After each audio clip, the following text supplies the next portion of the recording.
My name is Steve Ford, and I have the pleasure of leading the client-facing teams here at GQG Partners. If you followed us at all this year, you'd be making a very fair statement to say that we've been skeptical in this year's bull market on the back of AI hype. Of course, our traditional and non-traditional research teams continue to meet with companies and understand developments in the technology. As part of that, we often meet with experts in a given space to better understand, and the AI theme is no different. And that brings us to our conversation today, a special conversation with Dr. Paul Kedrosky. Paul sits at the intersection of investments and AI technology. We have found not only his research to be compelling, but also his ability to articulate those concepts. And with that, I want to turn it over to our co-host for today, Sudarshan Murthy, co-portfolio manager, and Polyana Costa, who leads our non-traditional investment team. With that, I hope you enjoy this very special conversation with Dr. Paul Kedrosky. Welcome, Paul. Thank you for joining us. Sudarshan and I are looking forward to our conversation today. But just before we get started, Paul, why don't you introduce yourself? I think you're going to do a better job at that than me.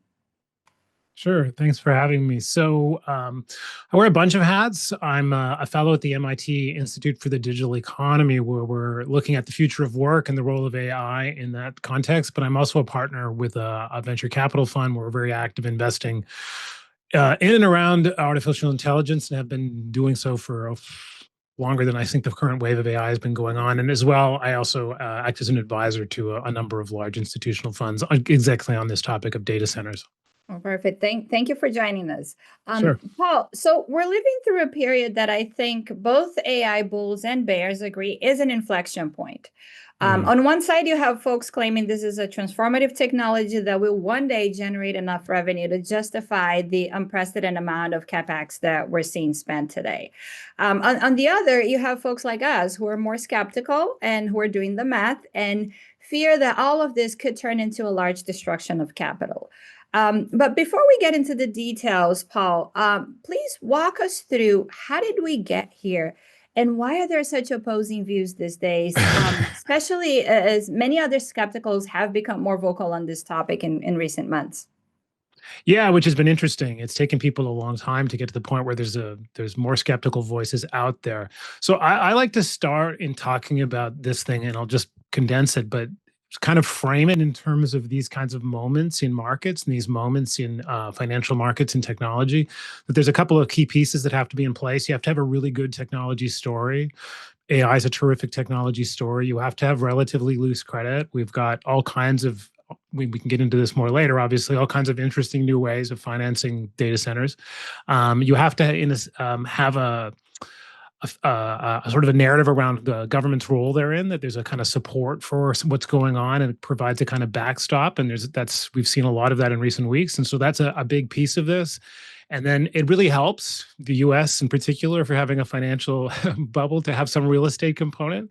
And this has that too. So there's all of these pieces, a great technology story, a kind of a government backdrop, loose credit, and a real estate component that in a sense have never come together before in a single moment in capital markets. If you think back over the last 4 or 5 major market bubbles and their aftermath, they've had each of the pieces. We had a technology bubble, or we had a real estate bubble, or we had a speculative bubble around credit.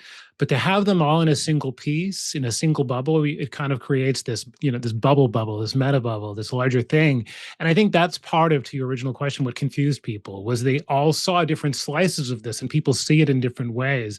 And as a result, it wasn't really crystal clear what was going on. And what's really going on is that for the first time ever in a modern economic history, we have all bubbles that we've ever had kind of coalescing around a single moment.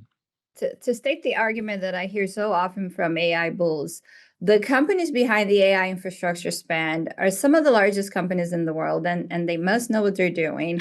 Right. So for full disclosure here on our end, NVIDIA was at one point our largest position and one of our top performers since the inception of GQG.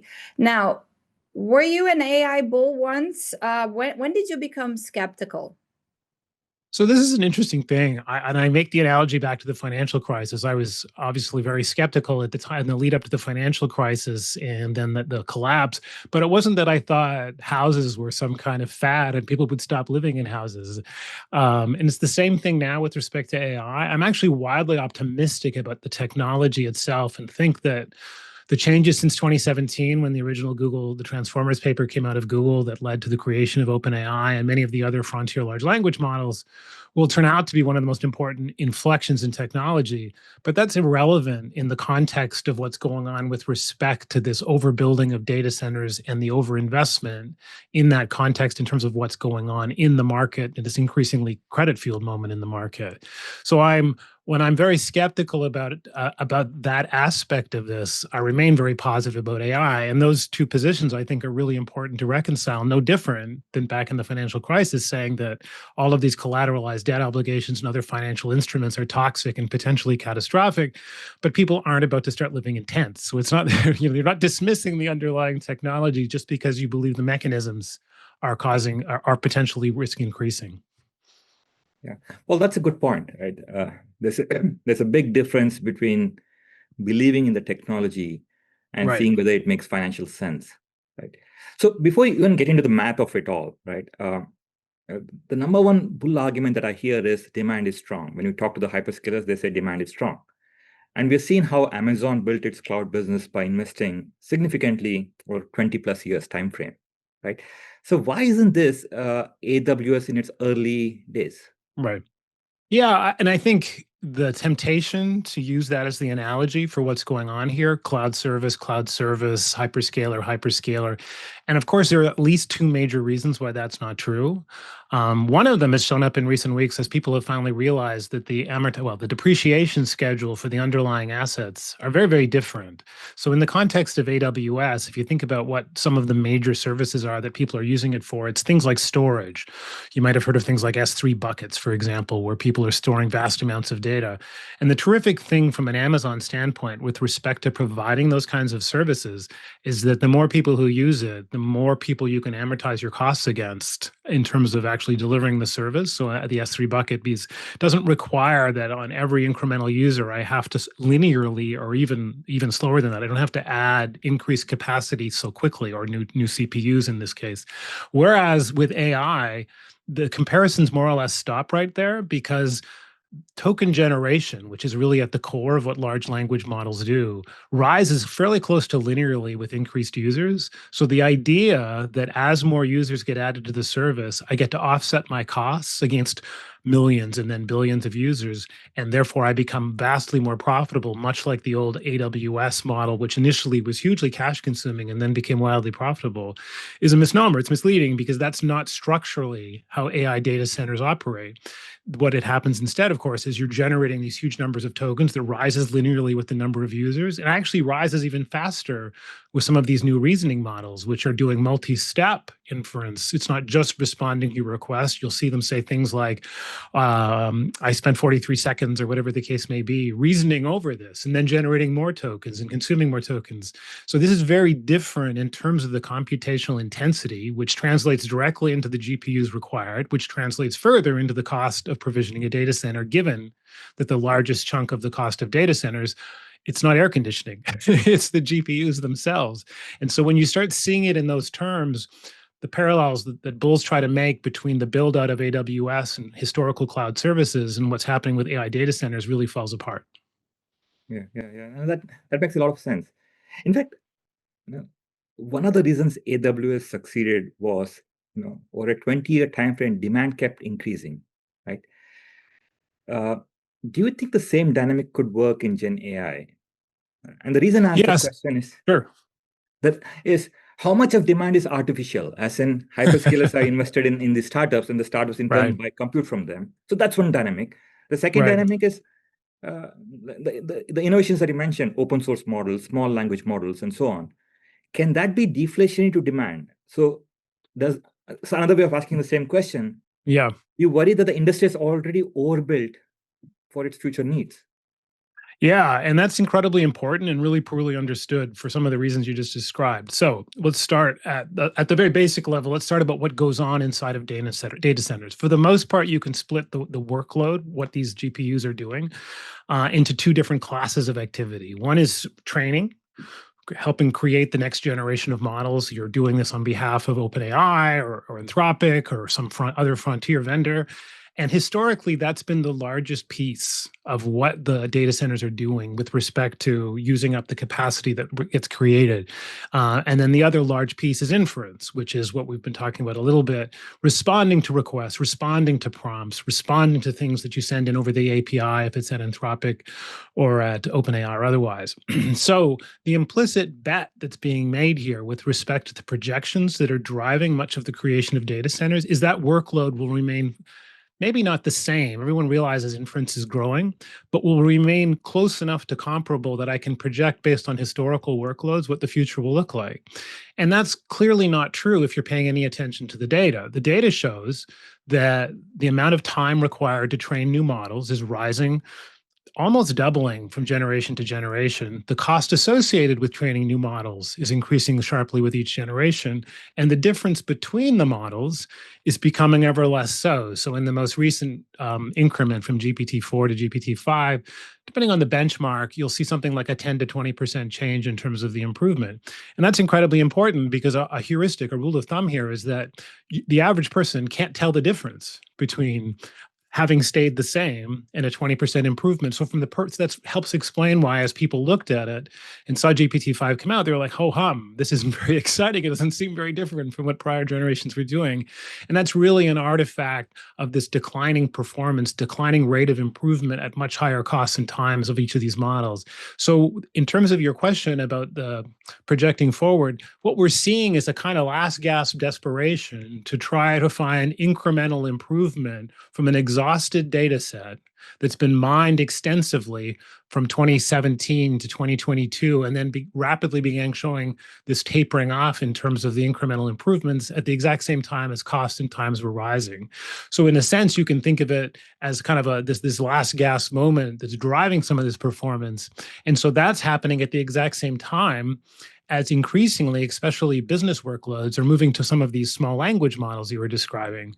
And so these smaller models require much less training, are much less computationally intensive, and perhaps more importantly, from the standpoint of a debt finance vehicle, are much less remunerative. You don't get as much money for renting out access to a small language model as you do for some of the giant monolithic models from OpenAI or Anthropic. So that at the same time, so they're cheaper to do, they don't require less computational load, but they're also generate lower lease income in the form of the cap rates that eventually pay for the debt. So you put those two pieces together and it starts to look like a structural break in terms of the assumptions people make with respect to what the future will look like and how the financing that's increasingly debt-centric will be paid for. Even the demand today, the whole debate around that is interesting. It's puzzling to us. We've done some work internally, and then we've spoken to more than a dozen national resellers. And what we found is GPU prices, both for sale and rental, are deeply discounted. For example, we were able to get quotes for H200s at almost half of the price from what they were originally selling when they were first released 9 months ago. And they're widely available. We were shocked to find that even Blackwells are available, although with much smaller discounts. What are your thoughts on why this is happening, and what does it do to the economics of these data centers? Yeah, so what you're seeing with the emergence of these GPU marketplaces, places like Vast, and to a lesser extent CoreWeave and other places, but what you're seeing is, in a sense, spot prices. If you want to think about it in commodity terms, you're seeing spot prices for GPUs, which are really just spot prices for compute. So again, if you think about it in orthodox commodity terms, it's a reflection of of where the market is going, because there's this misguided notion that the market is still imbalanced and that compute in the form of GPUs is still somehow scarce. That's not what these spot prices are telling you. They're telling you that at best, the market is in balance, and more likely, we already have excess compute capacity that people are pushing off in marketplaces like Vast and selling at significant discounts, often as much as half or lower, to what the actual lease price might be if you signed up for a large hyperscaler data center. Now, the bull response to that typically is something on the order of, well, yes, But buying that capacity in a spot market like Vast or wherever else is nothing like buying at a hyperscaler data center where they'll provide you service quality levels of assurance and all those kinds of things. And that was probably true even 12 or 18 months ago. It's no longer true. You can get many of the same assurances. You have guarantees of capacity. You can lease ahead. You can do all the things you could historically only do with the large hyperscalers. So now all of a sudden, that price differential begins to be a reflection of the pricing pressure that's already happening on the hyperscalers because this umbrella that they had based on these assurances no longer applies. So those spot prices are our future. Yeah, no, 100%. Even a year ago, when we would talk to companies, the question we would ask is how close of a relationship do you have with NVIDIA to have access to these chips? And now you can pretty much get them anywhere, which is absolutely right, absolutely anywhere. And there's an even more insidious thing that happened, and we've seen this in other CapEx manias, that because of that perceived scarcity, people began hoarding capacity. They said, I don't need all of these GPUs, but if I don't secure access to them now in the order chain, much like what happened with Cisco, say back in the dotcom era, I will be out of the order loop and I'll never be able to set. So I need to take a bet on the future by over ordering now, which makes the order book actually much softer than it actually is because of this perception that I needed to, in a sense, hoard compute otherwise I was at risk of not being able to satisfy. And we're already seeing in the spot market that hoarding was an error. The idea that, well, it doesn't really matter because these things, even if we're not using them initially, can be used for lots of other reasons, kind of like railroad ties can eventually be used or fiber can eventually be lit up. And the problem is that doesn't really apply to GPUs. It doesn't apply at all for a couple of different reasons, at least one of which is really poorly understood. So the reason number one is that technology, and we all know this, changes really quickly. So the lifespan of a GPU in terms of new generations of product comes along fast enough that the idea that these things have a long life is simply not true. It's probably two to 4 years on the outside just from technology change alone. But there's a deeper issue, and the deeper issue is that it really depends on how the GPU was initially used. And the analogy I make is it's like buying a used car and finding out it was once used for the 24 hours of Le Mans. If your GPU in your data center was ever used for training, its useful life collapses, not because of technology change, because of what's called thermal stress, thermal degradation. The chip has been run hot, no different than running your Honda at 24 hours of Le Mans. And the chip's useful life internally, they will tell you at these large hyperscalers, is perhaps 18 months to 24 on the outside. And it's not because of technology change. It's because of how hot they've been run and so hard for so long. And so this is the problem with, in part, with using these things as collateral, is that their useful lifespan is short just from the standpoint of technology change, but it's even shorter depending on how they were used. And the preponderance, the majority of GPUs in use today are, and this is acknowledged by almost all hyperscalers, are being used largely for training, which is no different than running my Honda at the 24-hour race. It doesn't augur very well for its future resale value, and that's a huge problem. The corollary to all of this is people say, okay, fine, I'll grant you all of that, but what happens as we move to a world of inference? If we move to a world of inference, then we're not racing these things like crazy, hot Hondas at 24-hour races. Does that mean that the lifespan improves?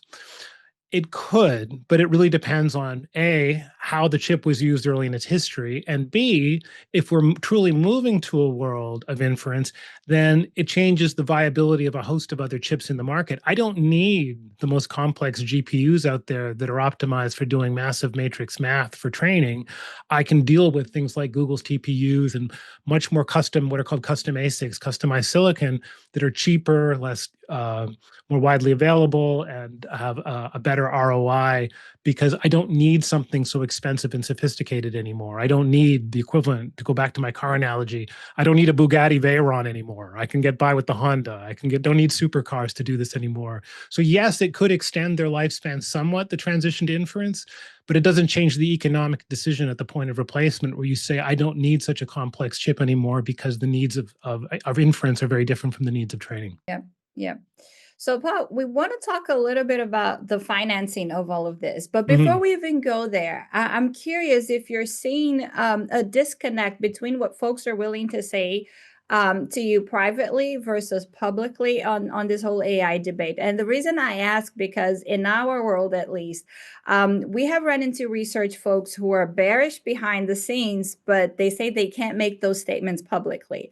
Are you seeing that on your end by any chance? Yeah, I do. And it's funny, I was just commenting on this yesterday to someone else that I'd had some of the strangest conversations with people inside the industry. Specifically, I just recently had a conversation with a very senior technical person, a senior engineer at NVIDIA. And he sent me a note and was asking some questions. And I said, honestly, I said, you're much more of an expert on this particular aspect. He's in the world of compiler design for AIs. And I said, you're much more of an expert on this than I am. And he said, yeah, but we have absolutely no idea why.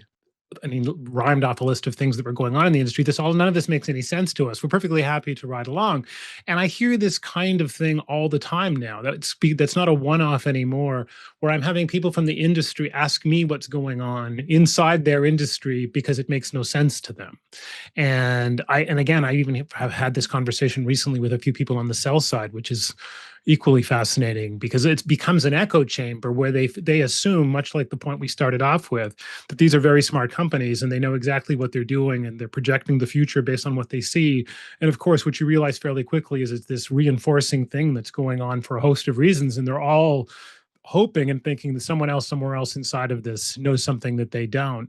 And that's not at all the case, from what I can see anymore. That increasingly, and I had this conversation last week with someone who does demand forecasting inside of Google's TPU unit, and had absolutely no idea. He said, all of these things I'm looking at, he said, make no sense to me that we're continuing at current levels, and yet this is what I'm being asked to do. And again, it's not to suggest fraud or anything else. It's just more the idea of the complete confusion inside the industry with trying to reconcile the projections that they feel that they have to adhere to and what's actually happening. Yeah. Another reason I've seen people are comfortable is they look at the hyperscalers businesses and say that this is throwing off so much cash. So why worry? Yeah. Because they can fund through their cash flow. And that's a puzzle, because when we look at the hyperscalers 4-5 years numbers, and probably the best years in the history, if you take the capex, the stock-based compensation, which is a real expense, and their M&A activities, now you're talking of about 20% of cash flows left. So it's not a big number, right? Not anymore. It's not. No, we're not. And we start seeing these hyperscalers now going to the debt markets. In fact, Yes. some of them are now trying to hide the debt off the balance sheet, and they're incurring significant cost to do that. Yes. Why do all this?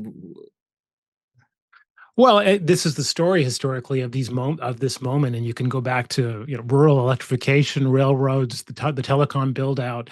There comes a time whenever you can no longer continue to play along purely from cash flows, and you increasingly turn to external markets for financing the growth that you think the market expects. And what's unusual about this moment in particular is that the structures available to do that kind of debt financing are widely available and more opaque than historically. Because if you think about the non-bank financial institutions and private credit that are increasingly providing and are often seen as the gap financier source with respect to this proposed $3 or $4 trillion in demand or of AI capex needed over the next few years, these are not subject to the same transparency that we might have seen if it was warehoused on a bank balance sheet and they were the provider, or they were providing it, or they were syndicating that debt. And so this is a big difference, is the opacity of what's going on. And yet there's almost $1.4 trillion sitting there in terms of dry powder with respect to the private credit providers. So they're more than happy to participate, as you say, on relatively expensive terms and be the provider of capital. They're trying to satisfy this idea that the technology firms increasingly realize, A, I can't do all of this out of cash flow. B, there are people here who are perfectly happy to partner with me. And C, by doing it this way through special purpose vehicles and other lending structures, I can move it off balance sheet and not have it rolled back and affect my credit rating. Because we see what happens when it affects your credit rating. All you have to do is look at Oracle's credit default swaps over the last 6 weeks to see an example of what happens when that sort of transparency with respect to pushing it back onto the balance sheet is there, and people do the math and say, this is a significant financial load with respect to this company's free cash flow, and that has increased the risk sharply. We are seeing price competition from the neo clouds, GPU rentals, and so on. So how can we be confident about the growth rates for these cloud providers going forward? How sustainable is it? So the interesting thing is, I actually think we're going to see prodigious growth in the consumption of tokens, these units, these atomic units that are produced by data centers in response to prompts and other things. But, and this is the huge issue, their ability to extract any kind of income from that in excess of the marginal cost of delivering the token, which is essentially in the limit, is power and electricity, right? I mean, cooling. All of those, once you get above that base level of provision, and we're already approaching that very, very quickly, that's all of the cash flows they have to count on. Now let's turn that around and say, what's their capacity to service debt if token prices continue to collapse under this onslaught of data centers that are all ramping up their production of token, no different than if we were all mining the Permian Basin all at once. It's just tokens, not oil.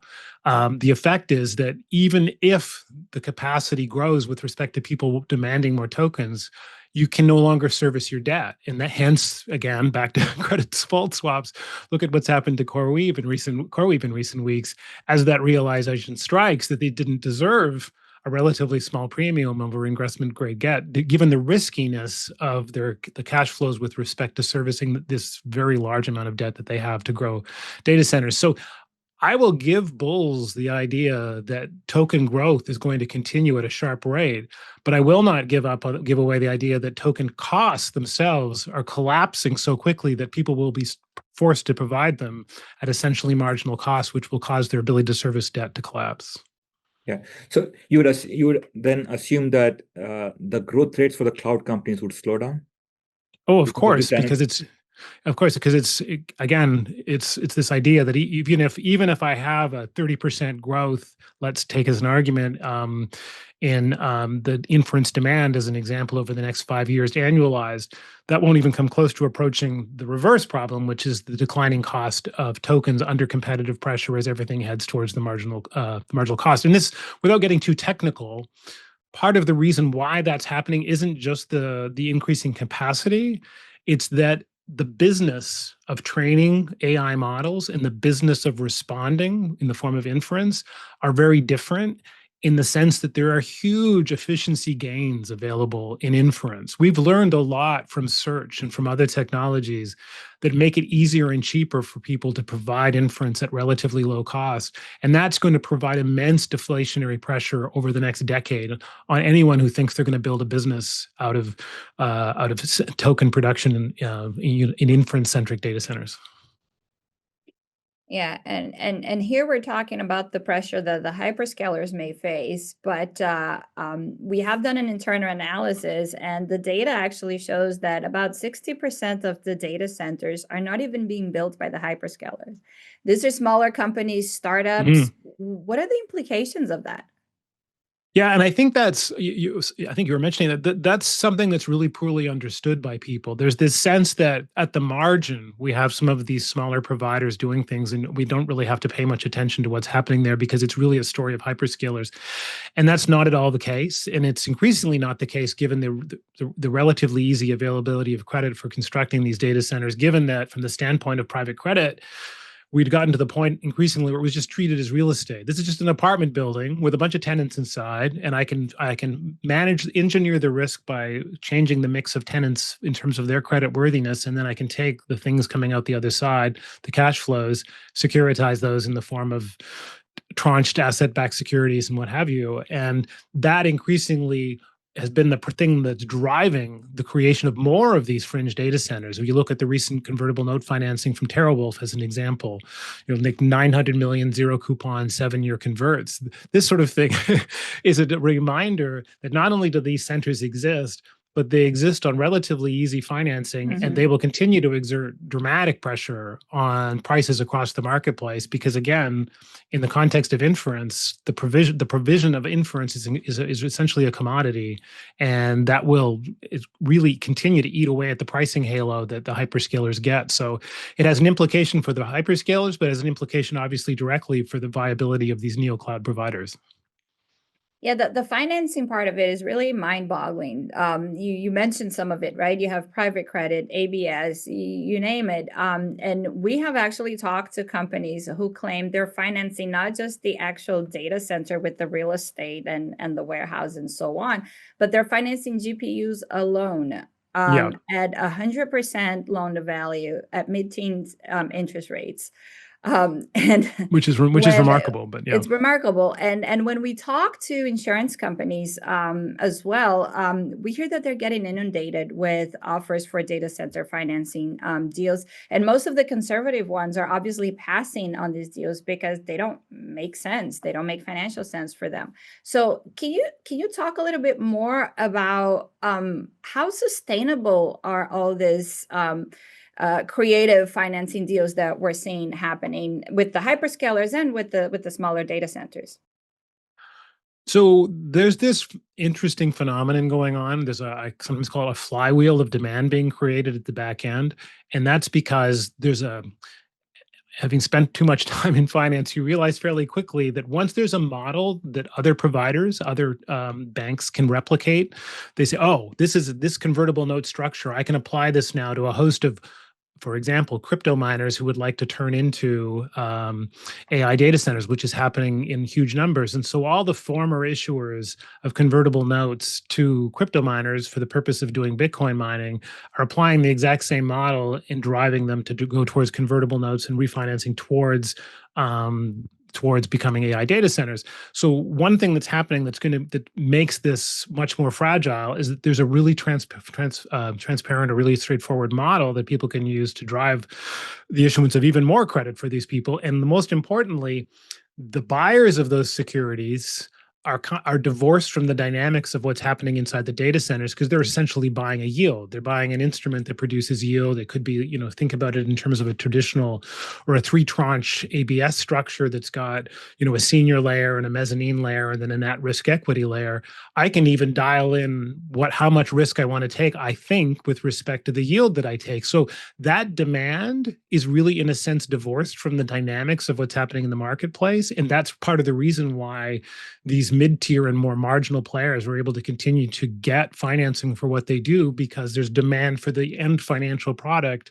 No different than what happened in some sense back in the financial crisis, where there was so much demand for the end financial product that people stopped paying attention to whether or not, no doc loans were a good idea or not, because all of the resulting products were being, bundled up and securitized and resold. So that flywheel of financialization is part of the reason why we were continuing to see relatively straightforward financing for these really at-risk marginal providers. And that again, though, has an impact on the hyperscalers in terms of really putting pressure on the pricing halo that we see out there. Yeah, no, it's fascinating to see. And then you have this notion that we need a government backstop to help finance all of this, which OpenAI was pushing for recently. So we've heard the argument that if the government steps in with some sort of financial support, it doesn't matter if the math doesn't work because this will be like the space race. Do you have any thoughts on that? Yeah, and I mean, again, back to the very beginning of our conversation, one of the things historically that has made bubbles both more extreme and more fragile and prone to collapse is exactly that. Whenever that happens, and you can think about it again, let's go back to the global financial crisis. One of the catalysts for it was this government push to have universal home ownership, and that in turn led to a backstopping of really very risky mortgages by Fannie and Freddie at the time.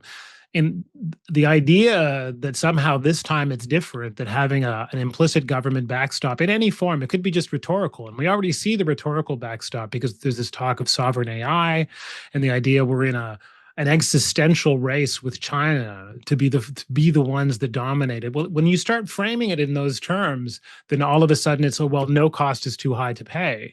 But that's not that different from what we said when we absolutely have to have 100% home ownership in the United States. And what the impact it had with respect to the housing bubble and that financial crisis. So it's not it shouldn't be any kind of calming. It shouldn't be a calming realization for anyone paying attention to this. Your realization should be that this actually makes things much more fragile. It means you have more providers out there who are not financially driven, who are building capacity for no other reason than misguided sense of sovereignty. And we're seeing this around the world. This is not a uniquely US phenomenon. Sovereign AI, I was talking to some policymakers in Canada this week, some government officials, and their question was, what do we need to do to build a domestic AI industry? And I said, I'm going to tell you the honest truth. I said, the first answer is nothing. And the second answer is all of Canadian inference capacity could probably be provided by a single corner of a data center in Abilene, Texas.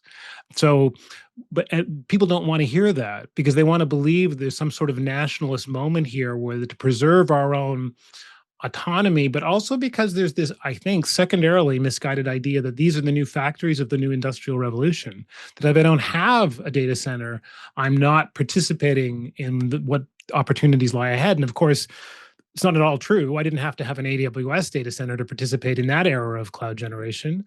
And more fundamentally, these things are not great job creators, on the order of oftentimes 10 to, and I've seen as high as $100 million per job created if you include all tax offsets. It's incredible because tax data centers largely run lights out.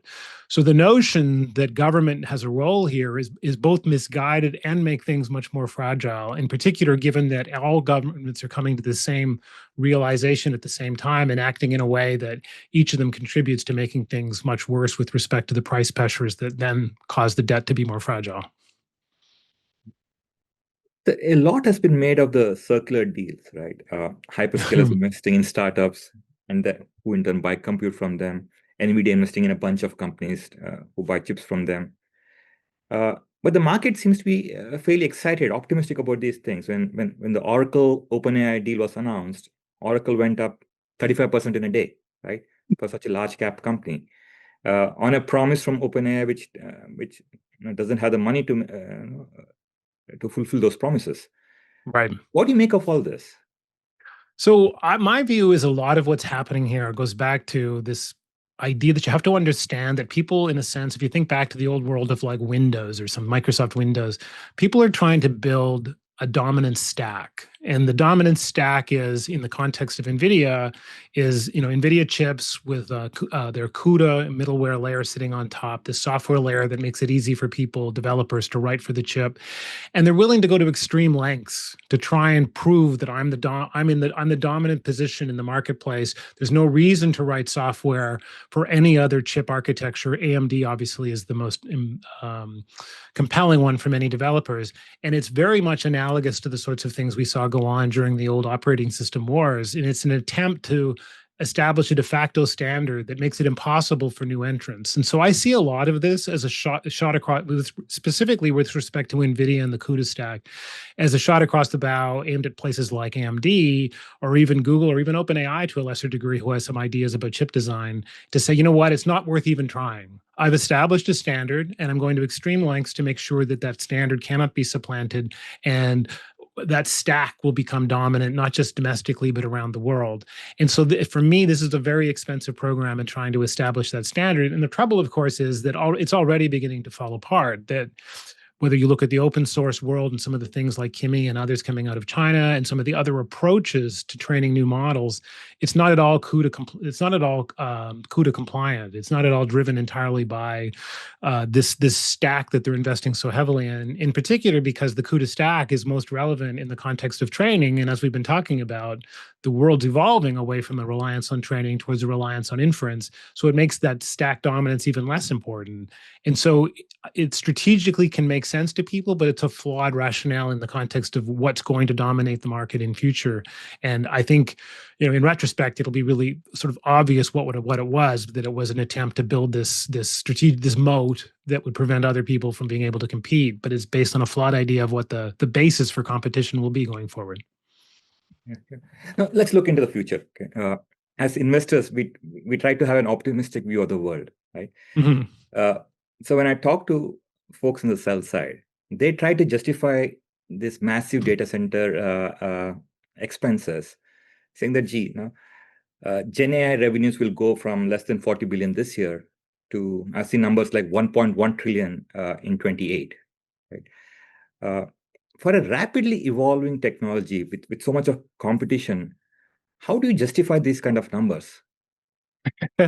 So it's very entertaining watching. So there's a bunch of different ways people get to the numbers. They tend to be either, not surprisingly, top down or bottoms up. So the bottoms up models involve us making a bunch of assumptions about what the nature of people's retail and consumer subscriptions might look like, whether directly or embedded in other products. And you get to wild numbers like, justifying $1 trillion revenue stream would require something like $100 a month subscription from every iPhone user on Earth. This strikes me as unlikely. It's possible, but it strikes me as unlikely that this will actually happen. But nevertheless, you can come up to those kinds of revenues by doing bottoms up numbers, and you can do something similar by thinking about it like an Anthropic and saying, okay, fine, here are the kinds of revenues they're currently generating. And it's largely dominated by, quote, business users who are using their API. Almost 35% of that traffic is for software development, and they're already generating in the low billions of revenues, they say. And so you project forward and say, okay, fine, I can see how that number continues to grow, but it's really concentrated with two specific customers. Almost 35% of Anthropic's API revenues is either Copilot or this product called Cursor, which is very popular among developers. And the problem with that, is customer concentration. It's driven by two companies, both of whom in turn are hugely leveraged to what's going on in AI. This is not an uncorrelated bet. And then at the same time, these companies themselves, Cursor in particular, has recently announced that it's trained and launched its own large language model. It's very coding centric. And so you can imagine a significant decline in the percentage of revenues coming through that particular vehicle, because people will say, well, why am I paying for a third party? Why don't I just use Cursor's own large language model directly? Which is all to say that extrapolating from the current situation on a bottoms-up model is very messy and really doesn't make a lot of logical sense given customer concentration and the number of subscriptions. And the other approach people make tends to be a top-down model, where they look at things like, and I forget if it was Goldman or JP Morgan last week were making the argument, but I hear it from bulls all the time. They look at things like the total, the TAM for global labor, which is a remarkable position to start from, which is like $34 trillion. And they say, well, imagine large language models and AI broadly take 10% of that, and that's a 3.4 trillion. So there's where our numbers come from, is this augmentation and replacement of human labor, and a relatively small fraction of that can justify a multi-trillion-dollar revenue stream. And of course, that's an indefensible position to take for a host of reasons, not least of which is it's not a static position, that once you start taking more and more of global labor, it changes the dynamics of what global labor is actually worth anymore. It becomes a profoundly deflationary force on global labor. So you see each of these kinds of justifications. The other one I see a lot is, well, these things are supremely productivity improving. So let's say we have a 20% improvement in global productivity just as a one-shot deal with respect to large language models and their uses at work.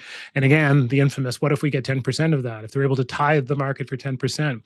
But again, the history of technology, and there's some wonderful studies showing this, that most of the productivity improvements directly related to technology tend to accrue to technology companies themselves, less so to the broader market. And then the broader market, it tends to get competed away. So it won't work like that. It won't be an annuity stream that somehow flows back to these companies on that basis. And we know that because it's the way it has never worked that way, and it's not the way competitive markets tend to work. So there are justifications out there for the kinds of numbers that might make the CapEx look reasonable, but each of them are such wildly flawed justifications that I often call them a faith-based argumentation. I just believe this will work out. It has nothing to do with anything you can prove. I'll give you one more faith-based argument here. When we push companies, right, and we tell them the math doesn't work, they tell us, relax, AI is going to improve so much in the next couple of years. You'll have super intelligence, you'll have AGI, right, and so on. Now, my understanding is that large language models won't reach AGI. Is that something that you could elaborate on? Yeah, not to go full geek on this, but it's a really interesting question, because it does speak to this faith-based argumentation that when you take away all the scaffolding of the arguments that people might make with respect to building up orthodox, bottoms-up or top-down models of justifying these current capital expenditures, inevitably they retreat to a position of saying, well, yeah, but AGI, which is sort of becomes, as I said, this faith-based. But there is deep structural issues with the current incarnation of artificial intelligence in the form of large language models, which are absolutely amazing technology. It can do tremendous things across a host of domains, from medicine to law and everything else. So that's to take nothing away from them. But with respect to having them evolve into something that we might call an AGI, which is to say something that can reason independently and learn as a starting point, it's structurally very difficult, and I would argue impossible for current large language models to do that. And one of the ways you can prove that to yourself is that by going into a model and asking what was your training cutoff date, which we'll find out very quickly is that even in the latest models, it's 2 or 3 years ago. Now, they get around that by having the models use tools so they can find additional information and then respond to questions using that. But the point being that even the most advanced models change on they change very infrequently because of the computational intensity of making those changes. So take that back to yourself and learning. If I told you I hadn't learned anything since 2023, I wouldn't think that would be a particularly intelligent position to take. We want models that are able to ingest information, learn from what we tell them, and then evolve over time and become more intelligent on that basis. Large language models are computationally unable to do that because of the intensity of what's required with respect to solving these giant matrices, these giant spreadsheets, if you will, of numbers that must be optimized to produce each new iteration. So there's no way to build in that kind of dynamism. And the term of art you often hear in the technology community with respect to researchers in this area are that they have flaws like catastrophic forgetting. That you tell them something and it's like, I told you that yesterday. We talked about this yesterday in a conversation here, and you should not be surprised that all of that falls away because they might find it in your history, but it's not changing the model. The model's not learning on that basis. It's just doing a few tricks to pull it back out again. So structurally, models are unable to do it. And perhaps the best evidence that this is a problem is that Yann LeCun, a longtime critic, Meta's chief AI scientist, and a longtime critic of large language models in terms of being a path towards AGI, as an analyst, or it was at least the story came out yesterday in the Financial Times that he's leaving OpenAI. He's leaving Meta in large part because he doesn't believe in that this is the direction that we have to go with respect to getting to AGI. And he has a completely different worldview-based model, and he's putting his money where his mouth is. And this is a Turing Award winner, one of the pioneers of artificial intelligence, and he's not alone in thinking that. So this idea that with enough more data and enough time and enough computational cycles that the current large language models are a path to AGI, I think is just a profound misunderstanding by people who are doing these kinds of naive projections back to 2022 and earlier. Yeah. Fascinating. One of the examples that people give me is imagine AI as an intern, a smart intern who keeps getting better over time. Now, based on what you're saying, that doesn't seem to be the case. That is, the intern doesn't seem to be learning, like static. No, it's not possible for them to learn autonomously in the sense that you're talking about because of the structural limitations of the architecture of large language models that requires this continuous ingestion of new and unrelated information and then the incorporation of it into what are called the training weights of the model itself. That's why it took 2.5, 3 years for GPT-4 to GPT-5 is because of this. Essentially, think of OpenAI was solving a huge math problem for 3 years to get to GPT-5. Well, that can't happen on your desktop. It's certainly not happening on your phone. So the idea that local models are somehow learning from the things we tell them and in any meaningful sense adjusting their weights and becoming more intelligent, or in the context of an agent, learning in that way it's just not possible. It's a misunderstanding, I'll say charitably, of how these things work. Now, Paul, we've heard that from other people. You do not get to AGI through large language models. If it's so well known in the tech community, as it seems to be, because we have heard this from multiple experts, why do companies keep saying that they're going for AGI? And I would imagine that a lot of the financing that's coming through is on the base of reaching AGI one day.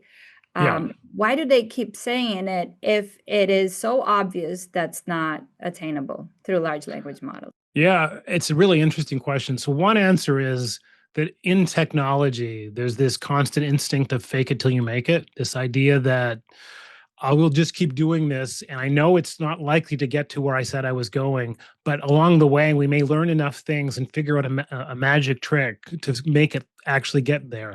And historically, the industry's done not a bad job of that at various points in its history, but never at this scale, never at a position where so much so much dollars, compute intensity, and algorithmic innovation is going on aimed at a specific problem. So there is a broad sense, I think, increasingly inside these companies themselves that absent, it's sort of one of these things, it's like insert miracle here, that we need to find a moment where we can insert a miracle here to solve all of the structural problems that people see as manifested by this slowdown and increased cost of training new models. So people are very aware of this.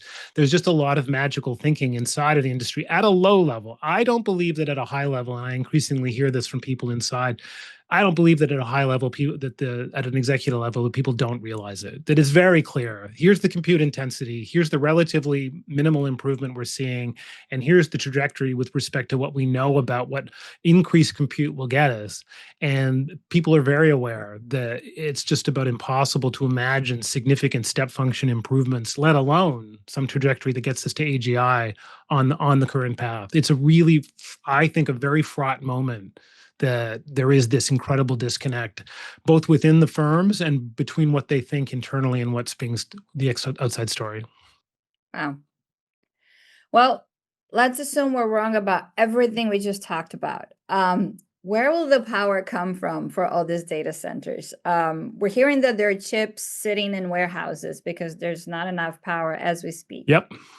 Yeah. And that's leaving aside everything else. I mean, this problem that people treat the physical world as if it will respond like the digital world, I'll just download more power, is belied by the reality of what goes on out there. And we just saw a case 2 weeks ago with respect to the recent complaint made by Amazon Digital Services, the entity inside of Amazon that runs AWS, and their complaint with respect to the Oregon Public Utilities Commission, and pointing out at length and very, I think, significantly how they had thought they had entered a contractual relationship with respect to launching three new data centers in Oregon, and none of them are being provided with. Two of them, I think, are not being provided with power at all, and one of them with insufficient power to do what they had asked to be able to do. And this is an example of this insert magic here. The PUC, like many utilities, is very eager to add these kinds of loads to the grid because they represent an annuity income over time.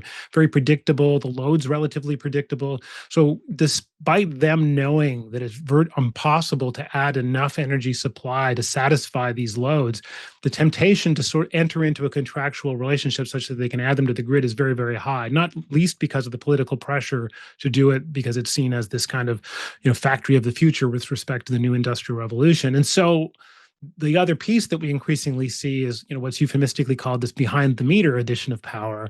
So I won't count on the grid doing it. I'll part of my entire project as a gigawatt data center, some of the largest data centers out there. Well, I will bring my own power. Well, that just replaces one class of problems with another class of problems. So now I'm having to raise money to build out, say, for example, a new natural gas plant, just the simplest configuration. And the delays with respect to construction of new natural gas plants is on the order of 5 to 12 years, depending on the jurisdiction we're operating. So it's not just that the utilities refuse to build them for you, it's just that there's a massive backlog for building these things. But then that just puts you into another problem, which is let's say this is debt financed. I now have a long-lived asset, a natural gas generation facility that I'm paying with respect to that debt, and I have to service that debt, but I'm servicing it on the basis of assets that I'm having to turn over every 2 and 3 years. So we have this duration mismatch with respect to the debt that's being used to deal with the problem of the inability to get energy for these centers, having to be matched up against very short-lived assets who are turning over quickly, and as we talked about earlier, are producing less and less income over time given the declining price of tokens. So this is very straightforwardly as a financial problem that should make most people who are familiar with debt markets shudder, because we have this temporal mismatch. We have a declining ability in terms of the coverage ratios given the declining income from the data centers, and yet it is a response that people make. And it gets worse, obviously, given that's one of the other initiatives we see out there is this push towards smaller and modular nuclear power plants. And that's just swapping one difficult problem for another, because the permitting and the construction schedules for those are even longer. It solves no problem in the next decade for most people who are talking about such things, and whether it's Fermi or anyone else out there who are pushing those particular ideas. So this is a fundamental disconnect between the idea of what we can do in the digital world and the limitations of the physical world of energy.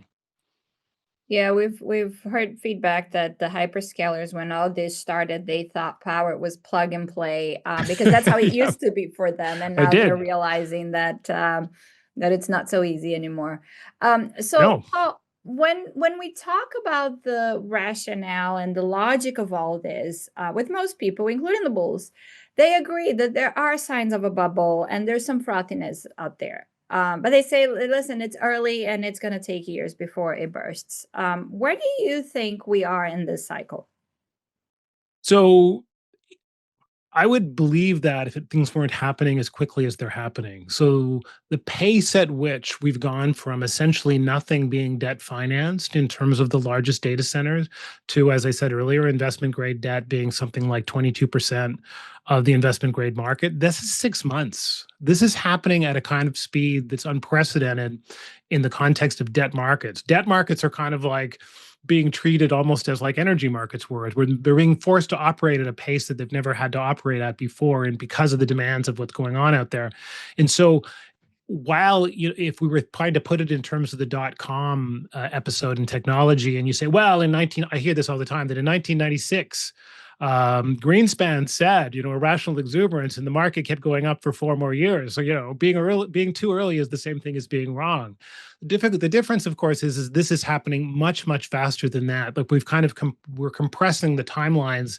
Where 2 or 3 years are merely months now in terms of the pace at which things are being built out, the pace at which new credit's being supplied, the pace at which we're adding new capacity. So it's nothing like that at all. I actually think we're, as evidenced by some of these most speculative credit financings we've seen in the last little while, and the sudden realization in the context of some of the credit default swaps, I think we're in relatively late innings. So Paul, if the bubble bursts, what comes after the hyperscaler stocks? Now, how do you see this unraveling? So there's a bunch of different points, things that happen here. Clearly, there's a huge premium in the data center, the hyperscaler stocks with respect to this AI premium that's built in, and you can see that in the context of every major index. So, look at the S&P 500 and pick the day, but it's something like 30 to 35% of it is directly associated with what we might euphemistically called AI stocks, and the predominant driver of those companies obviously is their relationship to or tech stocks, and it's the relationship to AI that's driving it. Something like half of the S&P 500 gains over the last 5 years directly associated with it. So the unwinding has to be an unwinding much of the reverse, and if you to a reverse position, and you can think about that in the context of look at the electrical stocks back in the 1928 to 1930 period, where they were much the same. They had a dominant position with respect to market capitalization because of a broad sense that these are utilities, these ubiquitous transformation of society that everyone will come to rely on. All of the stories were exactly the same as what we're talking about with respect to AI, that we can't begin to imagine all the consequences in terms of how this will work out. And over the subsequent 2 years, which is very short, obviously, in that time frame, would happen faster now. Almost 50% of the related companies went broke. And some of them were some of the very largest out there. So it led to massive consolidation and a wave of bankruptcies, but also, of course, this negative wealth effect in terms of this withdrawal. All of a sudden, people who felt very rich with respect to the gains they'd experienced in the stock market, it all went in the opposite direction. So it's happening faster. It's also much, much larger and more consequential. And it's metastasized across so many different places. It's now into places like a significant chunk of REIT ETF holdings are directly related to data centers from 0 3 years ago. And even more insidiously into places like these interval funds that are emerging, where an increasing number of these interval funds, which are usually floated by private credit firms, but not always, that are infrequently priced. So you have some opacity, have large amounts of data center holdings. It's increasingly the case that retail investors are holders of these. So there are all these different pathways via which people will feel financial consequences from what's going on. As someone said to me recently, if it was just private equity that got hurt by this, I'd say 1, 2, 3, go. Like, this sounds great, but it's not the case. It's a much more widespread phenomenon across a host of markets than simply one of saying, it's buyer beware, and private credit and private equity or whomever else deserve whatever happens to them. So, Paul, thank you. The reason I feel that today's discussion is very important is vast sums of money is getting invested based on this narrative. And you're talking of people's 401ks, retirement savings, and any correction in these stocks could possibly have a big impact on people's lifestyle. Yeah, that's exactly right. It's been almost an even one of the things that first got me interested in this from a numbers standpoint was earlier, suppose early in the year, I started looking at how consequential data center spending, and I realized, much to my surprise, that it was almost, more than 50% of US GDP growth, which is remarkable. One of the things that worries us, when you look at history, is every time there's a major tech inflection point, right from the time of railroads, automobiles, right, we see a pattern where in every inflection, there are a lot of companies that try to make big, right? That try to succeed. But very few succeed. The vast majority fail. And it's incredibly hard beforehand to identify who the winners are going to be. So if history is a guide, I do feel we need to be very careful navigating the current situation. There's no question. And history as a guide suggests that the best bet is that the largest companies before the moment will be the largest companies afterwards. They'll be the ones doing some of the consolidating. It doesn't necessarily mean that they'll become bigger and faster growing and more profitable companies, but it means they'll be the beneficiaries of some of the debris left over after the bomb goes off. So, Paul, a very basic question, right? When I look at large language models, I think of them as a somewhat of a glorified search engine, somewhat of like a smart librarian, right? Why is that a fair characterization? So they're much like the blind man and the elephant. It's how people use them is how they see them, and I think it's a fair characterization of how some people use them. But they are truly, in the term of art here in the technology firms, they're a GPT, meaning they're a general purpose technology.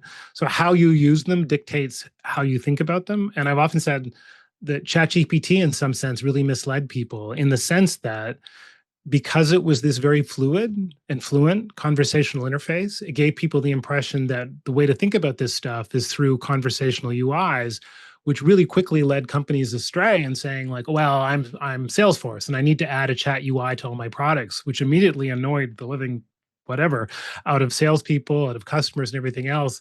And so the problem with GPTs is people tend to see them through the lens of their first exposure to them. So it can be a glorified librarian with a really fluid vocabulary, but it can also feel like it's your therapist. It can also feel like, and I have entrepreneurs I work with who think about them purely in terms of like, if I'm onboarding customers and suppliers, and I used to have someone who fact checked the incoming documents, they're really good fact checkers on very narrow domains. Like, is that a real zip code?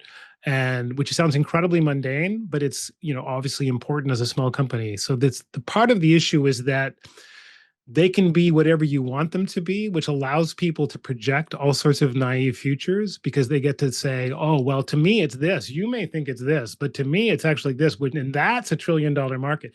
And that's that generality is what allows people to project all these incredible futures. That's my take. The other thing is, typically, people assume that you'll have a generic technology that'll rule them all. But usually it's going to be very specific technologies, right? Specific applications that end up succeeding. Now, if you look at software, for example, Salesforce, ServiceNow, all of them are like narrower solutions, right? It's not like one.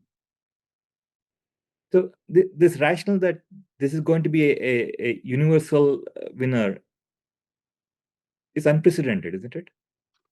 Well, it goes back to I think the best analogy, it goes back to railroads and electrification. This general purpose technology that people weren't even, perhaps even more so with electrification, people weren't really sure what to do with it, but they had convinced themselves that the opportunities were limitless. And as a result, we had this incredible euphoria, mass overbuilding, incredible proliferation of new companies. And then what was the killer app for electricity? I don't know. It doesn't mean it was a bad idea, but it does mean that it took decades to really justify the initial capital investment with respect to the growth of electrification across the United States, and in particular, but also across even more densely populated areas. And I think that's part of what's going on here. Is there's this belief that it's almost like a misapplied model where people say, well, other technology waves eventually justified themselves through the emergence of killer apps, right? You often hear the term killer apps. And that's true, but most of these technologies were much narrower, and it was much more obvious if there was to be a killer app from, say, mobile phones. We would probably have something vaguely to do with location. It might have been Uber, it might have been something else, but it might have been the phones.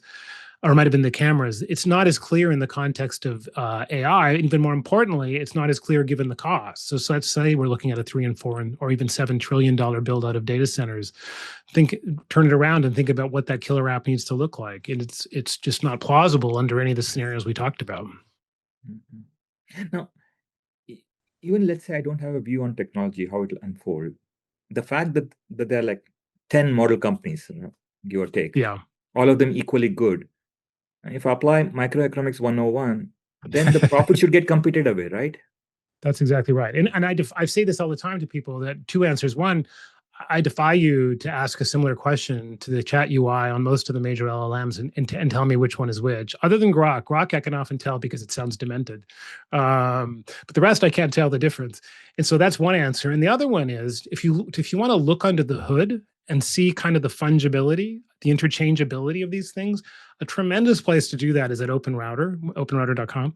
So if you go to OpenRouter, what you're seeing are abstracted calls to the various APIs, the programming interfaces, the ways that developers access these tools, of a host, like 40 different large language models. And what you see really quickly is, it's like looking at the pop charts for Billboard. Things go up, things go down. This is the hot thing this week. This is the hot thing next week. There is absolutely no brand awareness. There's no moats. There's no persistence of anything. That's the future. That's what the future looks like. And that's what developers are already doing. To a developer's eye view, there is very little difference between these models, and they're the ones building the applications on top of all this capital spending. And that largely goes unnoticed, which I find just remarkable. Paul, what would you need to see to change your mind to become a bull again?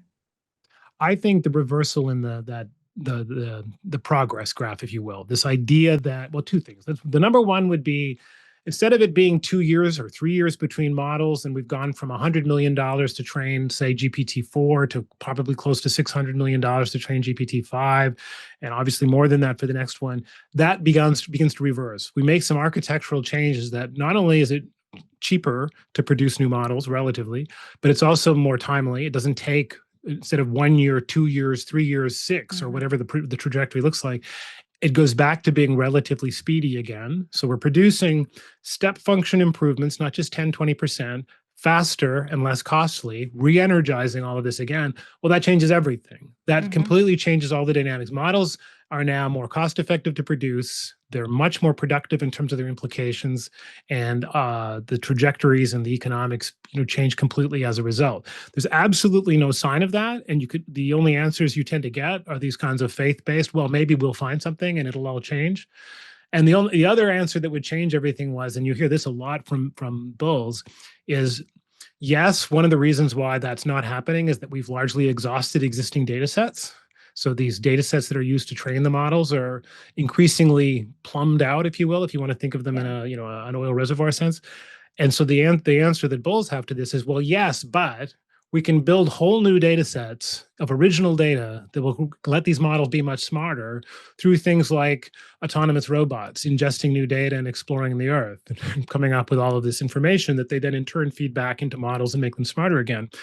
But that's assuming away the problem, right? It's like the old joke about, 3 academics trapped on a desert island, and the economist says, and they've got a can of food, and the economist says, I'll just assume a can opener. Well, yeah, but it's not possible to do in this context. You can't assume a can opener knew in existence. Assuming away the difficulty of producing autonomous robots that explore the world and produce exabytes of new data is to assume away all of the things that make this very difficult to do. Yeah, I suppose it's possible, but it's completely unrealistic to imagine it changes the trajectory of what's going on anytime soon. So those are the sort of my two answers. One, either the current modes get much more effective, faster, cheaper, and so on, and we re-energize the growth. A whole new data set emerges that all of a sudden can be ingested. And that changes our ability to train new models much more quickly and have them be much more effective than current ones are, and cheaper at the same time. So, you can posit those things. They're just very, very difficult to imagine. Yeah, I was going to ask you, in your view, what is the likelihood of either one of those things happening? Certainly, in terms of large language models, it's almost impossible for me to imagine an architectural change that would change the trajectory. It's just not possible. They're predicated on things that we would have to abandon the entire approach. is it possible to imagine some, rapid development in the world of autonomous robots that allow them to have, my neighborhood is suddenly full of them crawling around and touching things and exploring them? I suppose it's possible, but again, like the economist with the can opener, you really are assuming away a very difficult problem when you do that. So I think it's, at the very least, it's decades out if it ever happens, but it's certainly wildly unlikely to change anything that's happening right now. So you see interim projects, things like Poolside is a good example of this, where you see companies creating projects to generate new synthetic data to solve the problem, and they build a lot of hopes and dreams around it. But the problem, of course, is in their context is that they're doing it by exploring the world of software as opposed to exploring the physical world of the world. And the real world is continuous. I can walk down a street and touch things and move around. Software is not a continuous distribution. If I make subtle changes in my software, I don't learn things. The software breaks. That's not really very helpful. And so the idea that I can generate vast amounts of data through exploring the state space of other things is I think somewhat naive and unrealistic. So that takes me back to a question I asked you earlier, which is, if these things are so obvious, are folks in this, well, the hyperscaler, OpenAI, you name it, these are smart people. Do they actually believe that a miracle will come or some magical thing will happen? Or are they knowingly misleading folks? Unfortunately, I think there's a mix of both. There are a lot of true believers out there who still in the industry who still believe that given enough time, magic can happen, that you will find a way out. The technology industry's history is, full of examples of short-term dead ends that they worked out. Like, you can think of a good example might be Moore's Law, the idea that the progress of chips was very much driven by the density of the chips themselves in terms of our ability to etch new lines. And that was going to cause a freezing in terms of the productivity of semiconductors, and through a host of different methods. And you can quibble about whether or not they actually solved Moore's Law or not. We kind of end run Moore's Law, and the chips continue to improve despite a decade of people warning that they were about to stop. And the skeptics were proven wrong, but it doesn't mean that their argument was wrong. It was just that we kind of ran it temporarily. And I think people hope for the same outcome here. The more optimistic types hope that something similar can happen here, and I hear that all the time. They don't know what it is, and research community has no idea what it might be. So they have no read to fall back on here.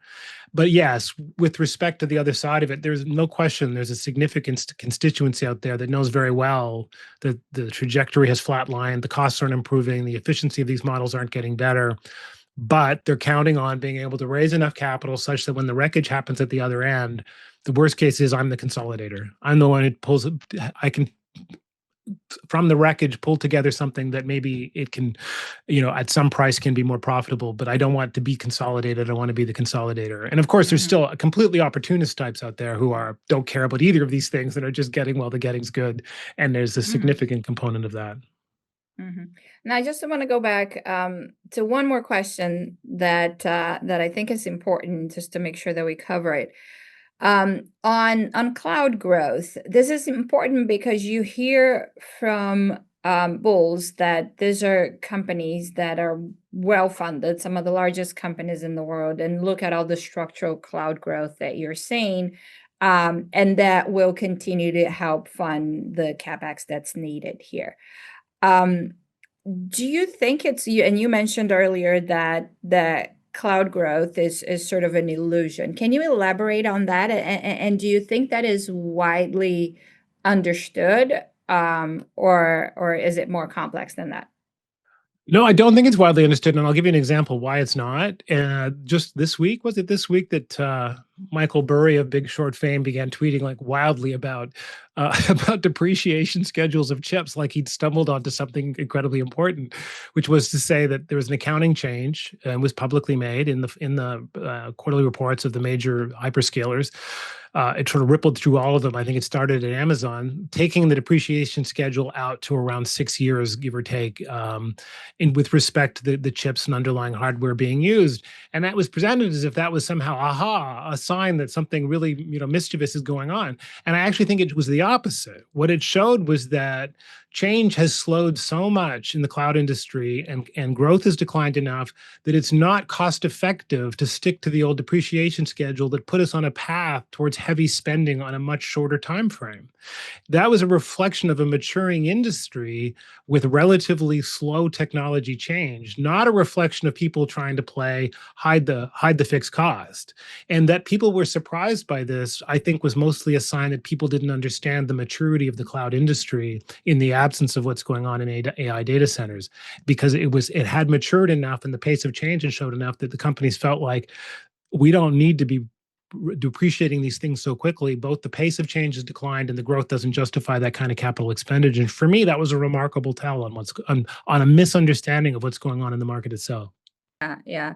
For me, having covered a bubble from the outside when I was a reporter covering the housing and the financial crisis, and seeing what a bubble looks like from the inside of Wall Street, it's fascinating to watch all the obvious signs that are basically being ignored. There's so much complacency here because a lot of people are making money while the music's still playing. That's the reality of it, right? Yeah, and it's I always remember during the financial crisis, I had friends who were working at one of the larger brokerage firms, and they all had one day handed out T-shirts with the IBG, YBG line across the front that I'll be gone, you'll be gone, who cares? And there's very much a similar ethos going on here where you keep dancing while the music is playing. And even though the signs are all there, people's willingness to ignore what's happening in front of them and not match up patterns of these historical moments. And as I said earlier, what's this notion that this bubble, this moment combines everything else we've seen at once. It combines real estate, it combines technology, it combines credit, speculation, it combines all of these things at once in a way that we've never seen before. And if nothing else, that should be cautionary. And yet I point that out to people, and it's like as if I've got them completely by surprise that they hadn't thought it out. I mean, we have the emergence of an entire, almost like, if you're familiar with the old movie Chinatown, there's that speculative land grab component in the Owens Valley that led to farmers losing their lands and water being diverted to Los Angeles. We have a similar phenomenon going on right now in the context of data centers through the lens of these companies that are euphemistically called powered land companies, which are essentially speculating on having access to power, water, and interconnect, and trying to front run the process using numbered companies and drive up the prices of land that might one day turn into data centers. All of these pieces, to have all of these pieces in a single moment is what should, if nothing else, snap people to attention. Time will tell. Yeah, Paul, I think so. Thank you so much for joining us today. We truly appreciate your time. Thank you all for joining this webcast. We hope you found this discussion helpful. If you have any questions, please reach out to your GQG contact. Thank you.